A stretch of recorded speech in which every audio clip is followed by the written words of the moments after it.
Anësori i kombëtares së Shqipërisë Arber Hoxha ka tërhequr interesin e klubeve angleze. Sipas raportimeve nga Sportsboom, Hoxha po kërkohet nga Sheffield United dhe Hull City, me dy klubet që po duelojnë kok më kok për shërbimet e 27 vjeçarit nga Istogu. Sheffield dhe Hull janë të përgatitur të transferojnë Hoxhën gjatë tregut të transferimeve të janarit. Hoxha ka bërë përshtypje me performancat e tij si për klubin ashtu dhe për kombëtaren shqiptare, duke bërë atë një opsion të përballueshëm dhe interesant për të dy ekipet angleze. Megjithatë, fuqia më e madhe financiare e United mund t'u jap atyre një avantazh në nënshkrimin e lojtarit. Ansori, i cili bëri përshtypje për Shqipërinë kundër Anglisë në kualifikueset e Kupës së Botës, është në listën e të kërkuarve të Hull City pas emërimit të trajnerit Sergej Jakirovic gjatë verës. Jakirovic ka punuar me Hoxhën te Dinamo e Zagrebit.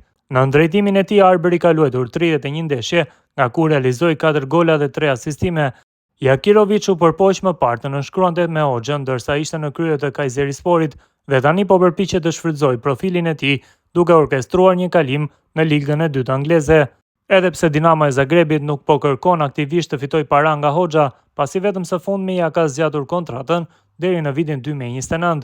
Paga e tij e vlerësuar prej 500.000 eurosh në vit e bën atë një opsion interesant dhe të përballueshëm për United dhe City.